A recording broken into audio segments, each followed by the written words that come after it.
पुराने जमाने की बात है। किसी गांव में इमरान नामी एक आदमी रहता था। उसकी किरियाने की दुकान थी। अपनी आमदन से किसी तरह वो अपना और अपने अकलौते बेटे फारिस का पेट पालता था।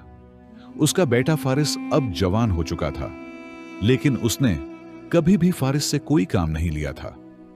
एक दिन अचानक इमरान का इंतकाल हो गया। फारिस इस वाकये को लेकर बहुत ज्यादा परेशान हो गया, क्योंकि अपने वालिद के सिवा उसका दुनिया में कोई भी न था। वो तन्हा बैठकर सोचने लगा कि अब्बा जान भी मुझे इस दुनिया में अकेला छोड़कर चले गए।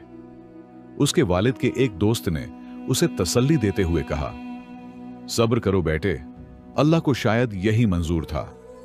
अब तुम ही अपने वालिद का कारोबार संभालना होगा। फारिस बहुत ज़हीन और अक्लमंद था। उसने अपने वालिद की दुकान को संभाल तो लिया, लेकिन उसकी दुकान पर कोई गाहक नहीं आता था। एक दिन वो सोचने लगा, अगर यही हाल रहा तो कुछ ही दिनों में फाकों तक नौबत आ जाएगी। फिर कुछ दिन गुजरते गए। उसने फैसला किया कि दुकान से गुजारा करना मुश्किल है। चुनांचा उसने वो दुकान एक मालदार ताजिर के हाथ फरोख्त कर दी। फिर उसने सोचा कि इन पैसों से मैं पड़ोस के शहर में जाकर कोई और छोटा मोटा कारोबार शुरू करूंगा। उसने इस बस्ती के बारे में सुन रखा था कि वहां के अक्सर लोग बेवकूफ होते हैं, इसलिए उसे वहां जाकर कोई कारोबार करना चाहिए। यह सोचकर वो हमसाया रियासत की तरफ रवाना हो गया। कई दिनों के सफर के बाद वो एक बड़े शहर में पहुंचा। फिर उसने इरादा किया कि सबसे पहले यहां के बाजारों का जायजा लेना चाहिए। इसके बाद किसी काम का आगाज करना मुनासिब होगा। फारिस ने वहां के बाजारों में जाकर चक्कर लगाया, और जब वो अंदाजा लगाने लगा तो उसे महसूस हुआ कि यहां तो बहुत ज्यादा महंगाई है, और मेरे पास जितने पैसे हैं उनसे कोई कारोबार शुरू ही नहीं हो सकता। काफी सोच विचार के बाद उसने दिमाग लुढ़ाया और एक अनोखी तरकीब सोची। उसने बाजार में एक दुकान किराए पर ली और दुकान के ऊपर मोटे से लफ्जों में लिख दिया, अक्ल बराए फरोख्त। बाजार में कुछ लोग उसकी दुकान के सामने खड़े होकर उसका मजाक उड़ाने लगे। वो कहने लगे, क्या भला अक्ल भी कहीं बेची जाती है? कितना बेवकूफ है ये आदमी, आखिर अक्ल खरीदेगा कौन?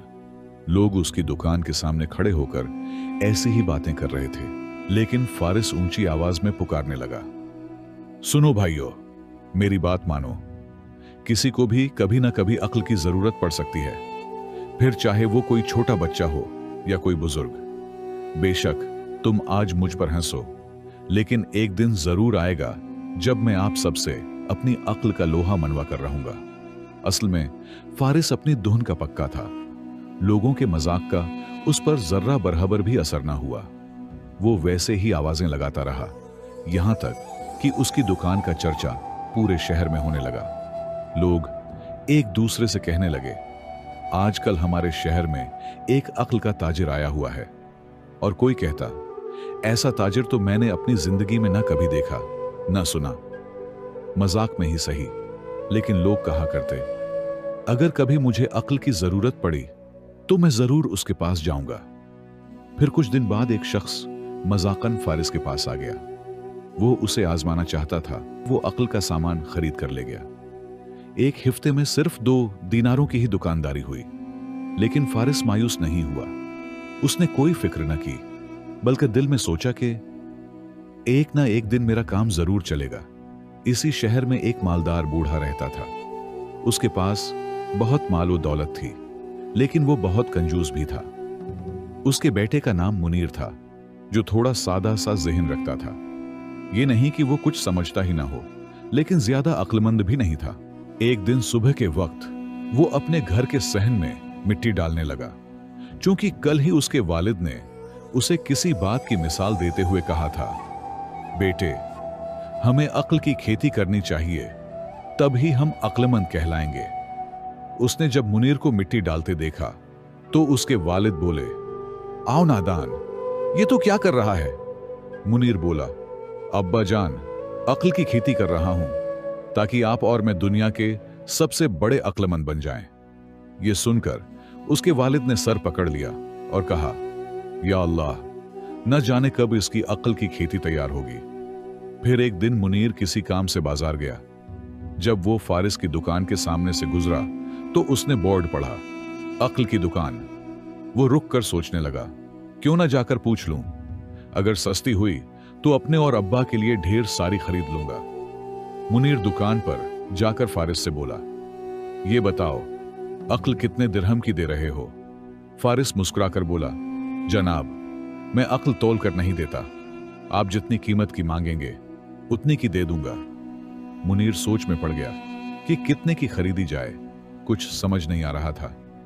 कहीं ऐसा ना हो कि महंगी खरीदी और अब्बा की डांट खानी पड़ जाए। फिर उसने सोचा, क्यों ना पहले 1 दिरहम की ही खरीद लूं।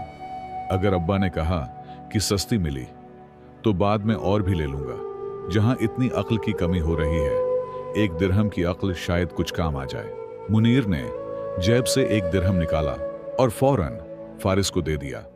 लो भाई, अभी के लिए मुझे सिर्फ 1 दिरहम की अक्ल दे दो, जरूरत पड़ी तो फिर ले जाऊंगा। फारिस ने कहा, ठीक है, जैसे आप मुनासिब समझें। उसने 1 दिरहम जेब में डाला और एक कागज निकालकर मुनीर की तरफ बढ़ा दिया। मुनीर वो कागज लेकर घर की तरफ चल पड़ा। रास्ते में वो सोचता जा रहा था, अब तो बात बन गई। जब मैं अब्बा को बताऊंगा कि मैंने सिर्फ 1 दिरहम में अक्ल खरीद कर कितना अक्लमंदी का काम किया है, तो वो कितने खुश होंगे। जब वो घर पहुंचा तो फौरन अपने वालिद के पास जाकर बोला, अब्बा जान, ये देखें, मैं 1 दिरहम की अक्ल खरीद कर लाया हूं। ऐसा करें, आधी अक्ल आप रख लें और आधी अक्ल मुझे दे दें। बूढ़े ने हैरत से कहा, क्या कहा? अक्ल खरीदी है? जरा इधर तो दिखाओ। जब 2 लोग आपस में झगड़ रहे हों तो खड़े होकर उन्हें देखना दानिशमंदी नहीं है। ये पढ़ते ही बूढ़ा गुस्से से लाल हो गया। आओ नादान, निकम्मे, तूने 1 दीनार कनुए में फेंक दिया। ये बात तो बच्चा बच्चा जानता है कि दूसरों की लड़ाई देखना कोई अक्लमंदी नहीं। अपने नादान बेटे को मारने, पीटने और डांटने के बाद वो गुस्से से भरा हुआ फारिस की दुकान पर पहुंचा। जाकर चीखा, ओए बेईमान, तूने मेरे बेटे को बेवकूफ जानकर धोखा दिया। मेरे पैसे वापस कर दे, वरना मैं सिपाहियों को खबर कर दूंगा। फारिस निहायत तहमिल से बोला, जनाब, आप बिलावजह गुस्सा कर रहे हैं। आपके बेटे ने अपनी मर्जी से अक्ल खरीदी थी। फिर भी अगर आप चाहते हैं तो मेरी पर्ची मुझे वापस करके अपने पैसे वापस ले सकते हैं। बूढ़े ने फौरन वो कागज निकाला और गुस्से में बोला, लो, पकड़ो अपनी पर्ची और मेरे पैसे वापस करो। फारिस ने पैसे वापस कर दिए और बूढ़ा अपने घर की तरफ रवाना हो गया। इसी रियासत के खलीफा की 2 बीवियां थीं। एक दिन दोनों रानियों की खादिमाएं बाजार में फल और सब्जियां खरीदने गईं। इनमें से एक खादिमा एक दुकान पर गई और कहने लगी, यह तरबूज कितना हरा और खूब पका हुआ है। रानी खाकर बहुत खुश होगी। मैं सबसे पहले यही खरीद लेती हूं। उसने दुकानदार से पूछा, यह तरबूज कितने का है? दुकानदार ने जवाब दिया, सिर्फ 2 दिनार का बहन जी। वो बोली, ठीक है, ये मुझे दे दें। लेकिन जैसे ही दुकानदार पैसे लेने के बाद तरबूज उसे देने लगा, उसी लम्हे दूसरी खादिमा की नजर उस तरबूज पर पड़ी। वो फौरन बोली, ठहरू भाई, ये तरबूज मुझे दे दो। दुकानदार कुछ बोलने ही वाला था कि दूसरी खादिमा ने 3 दिनार उसके हाथ पर रख दिए। पहली खादिमा फौरन तेज लहजे में बोली, ये क्या बात हुई? मैं पहले आई थी और बात भी पहले मेरी ते हुई थी, लिहाजा लो, ये 2 दिनार और मुझे तरबूज दे दो। दूसरी खादिमा बोली, ये नहीं हो सकता, मैं तुमसे पहले पैसे दे चुकी हूं, अब ये तरबूज मेरा हुआ। दुकानदार सोच में पड़ गया कि अब क्या करे। ये मसला तो खासा पेचीदा हो गया था। उधर दोनों खादिमाएं आपस में लड़ने लगे। लगता था बात कहीं मार पैट तक न पहुंच जाए, क्योंकि सब जानते थे कि दोनों रानियों में आपस में बनती नहीं तो उनकी खादिमाओं में कैसे बनेगी। दुकानदार ने सोचा, मुझे फौरन यहां से निकल जाना चाहिए। चुनांचा वो फौरन वहां से खिसक गया। दोनों खादिमाएं आपस में झगड़ा करने लगे। इसी दौरान बूढ़े का बेटा मुनीर बाजार से गुजर रहा था। उसने दोनों औरतों को लड़ते देखा तो सोचने लगा, ये दोनों औरतें आपस में क्यों झगड़ रही हैं? चलकर देखता हूं। अब चौंकि मुनीर तो सादा दिल था ही, सो जाकर उनके करीब खड़ा हो गया और उनकी बातें सुनने लगा। दोनों की नजर मुनीर पर पड़ी। वो दोनों एकदम इसकी तरफ मुड़े और बोले। एक बोली, सुने भाई, आप मेरे गवाह हैं। बाजार में इस औरत ने मेरी बेइज्जती की है, इसकी गवाही आप ही देंगे। दूसरी बोली, मेरे भाई, आप मेरे भी गवाह हैं। अल्लाह के वास्ते रानी साहिबा के सामने आपको सब कुछ सच सच कहना होगा।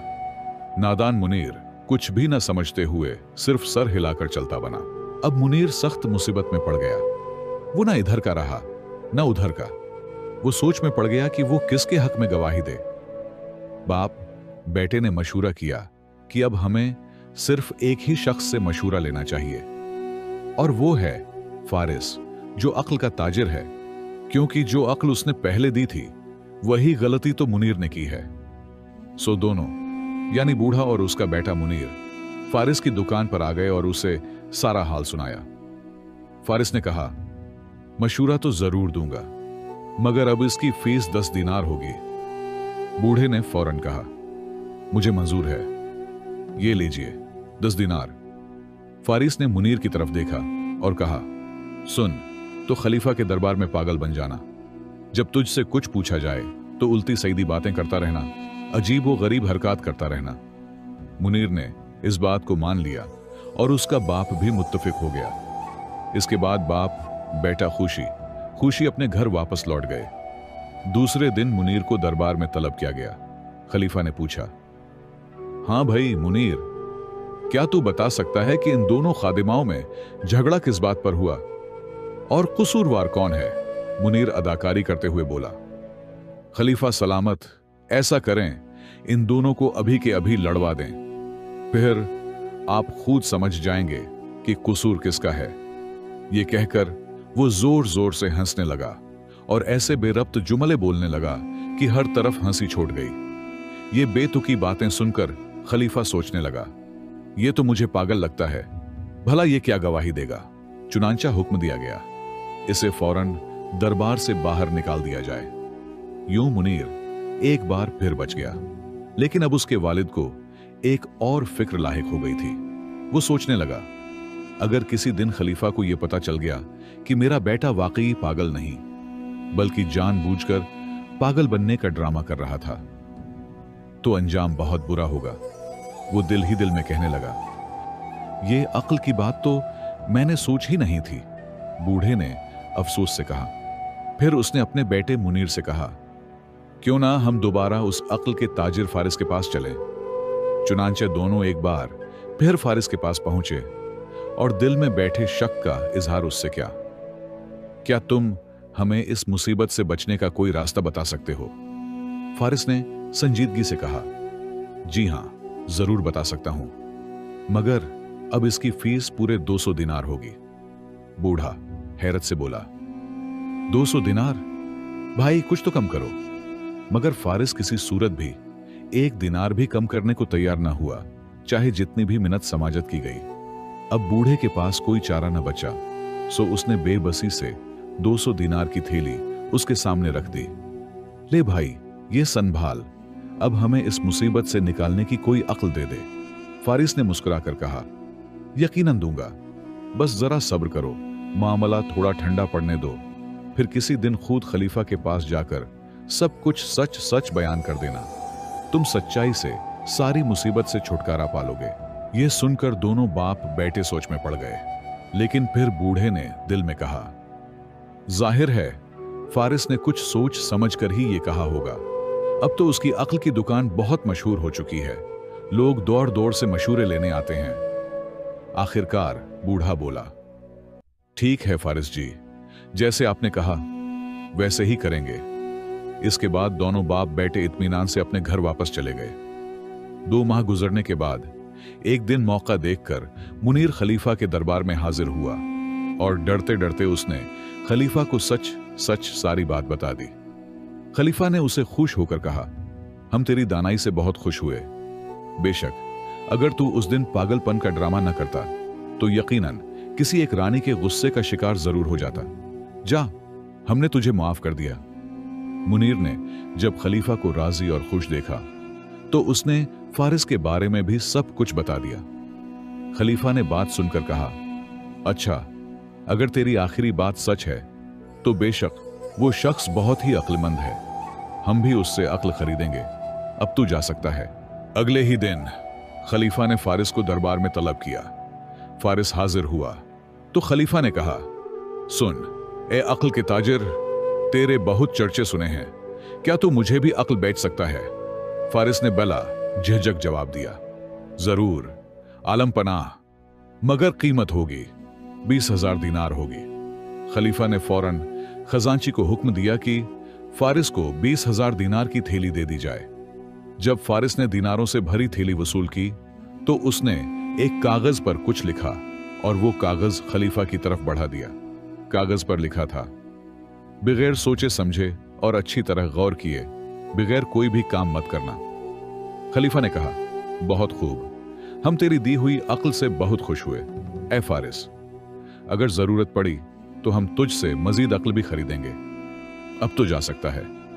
उधर खलीफा ने फारिस की दी हुई वो नासिहत एक कागज पर लिखी हुई अपने बस्तर के सुरहाने रख ली। वो बार बार उसे देखता और कहता, वाह, क्या अक्ल की बात कही है इस शख्स ने। कुछ दिन गुजरे, अचानक खलीफा बीमार हो गया। ये देखकर वजीर, जो काफी अरसे से खलीफा को हटाने के चक्कर में था, उसे ये मौके बड़ा मुनासिब लगा। चुनांचा वजीर ने लालच देकर शाही हकीम को अपना हिमनवा बना लिया। एक दिन उसने जहर मिली दवा तैयार करवाई और हकीम को खलीफा के पास भेज दिया। हकीम खलीफा के सामने पहुंचा और बोला, आलम पनाह, ये खास दवा पी लीजिए, मुझे पूरा यकीन है कि इसके इस्तेमाल से आप फौरन ठीक हो जाएंगे। खलीफा ने दवा की तरफ देखा। अचानक पता नहीं क्यों उसे फारिस की वो नसीहत याद आ गई कि बगैर सोचे समझे कोई भी काम मत करना और किसी की बात पर फौरन यकीन न करना। ये याद आते ही खलीफा रुक गया। उसने दवा को गौर से देखना शुरू किया और चंद लम्हे सोचने लगा। फिर उसकी नजर हकीम पर पड़ी। उधर खड़ा हकीम खलीफा की ऐसी गहरी नजरें देखकर घबरा गया। उसका रंग उड़ गया और वो घुटनों के बल झुककर गिड़गिड़ाने लगा, खलीफा, मुझे माफ कर दीजिए, मेरी कोई खता नहीं, मैं तो वजीर के दबाव में आ गया था, उसी के कहने पर मैंने आपकी दवा में जहर मिलाया। खलीफा सोच में डूब गया। क्या वाकई ये वही अक्ल है जो फारिस ने मुझे दी थी और जिसने आज मेरी जान बचा ली? खलीफा ने फौरन वजीर को तलब किया।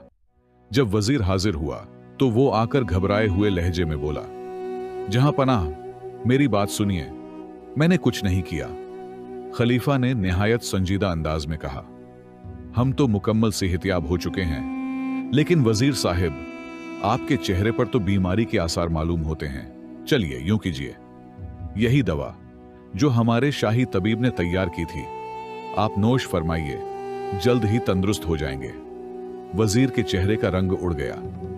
उसे फौरन समझ आ गया कि उसकी साजिश पकड़ी जा चुकी है। वो फौरन खलीफा के कदमों में झुक गया और फरियाद करने लगा, मुझे माफ कर दीजिए, मुझसे बहुत बड़ी खुता सरजद हो गई। खलीफा का चेहरा गुस्से से सरख हो गया।